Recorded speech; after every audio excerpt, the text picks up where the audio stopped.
اقبال کہتا ہے مقام فقر کتنا بلند ہے شاہی سے، روش کسی کی گدایا نہ ہو تو کیا کہیے۔ اقبال کہتا بندو اندروں بھکھا ہوئے تو وہ کروڑ پتی بھی ہوئے تو کہتا حالات نہیں ٹھیک، مولانا دعا کرو۔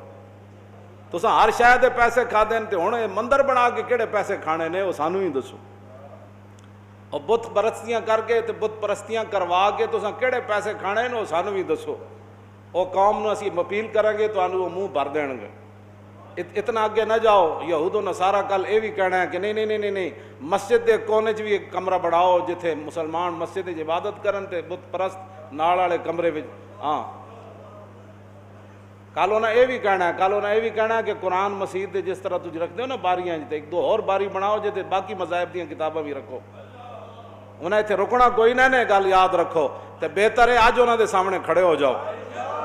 وَلَن تَرْضَىٰ عَنْكَ الْيَهُودُ وَلَا النَّصَارَىٰ حَتَّىٰ تَتَّبِعَ مِلَّتَهُمْ۔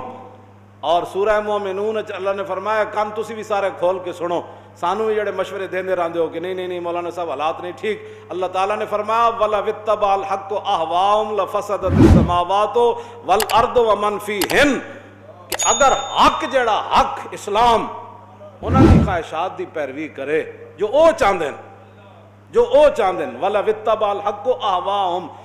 میں پہلے سپارے تو اگر پڑھنا شروع کرا نا احوا قرآن کہنا انہاں دی خواہشات، انہاں دیاں خواہشاتاں، انہاں دے پیچھے نہ چلنا، انہاں دیاں خواہشاتاں دی پیروی نہ کرنا، انہاں دے پیچھے نہ چلنا، بار بار وہ کیڑیاں خواہشاتاں وہ یہی تو خواہشاتاں جڑیاں دین دے خلاف ہیں۔ مڑ کے سانو کہتے نہیں نہیں وہ بندہ تھوڑا تھوڑا نہیں ہوندا، چلے آؤ جدوں حق تے باطل دی آمیزش نہیں تو پھر کس طرح تسی سانو ایک پاسے لے جانا چاہتے ہو؟ یہ تو قرآن کی کہندا جے حق انہاں دی خواہشات دی پیروی کرے گا تے لفسدت السماوات والارض ومن فیہن، تے زمین تے آسمان انہاں دے وچ جو کچھ ہے سارا برباد ہو جائے گا۔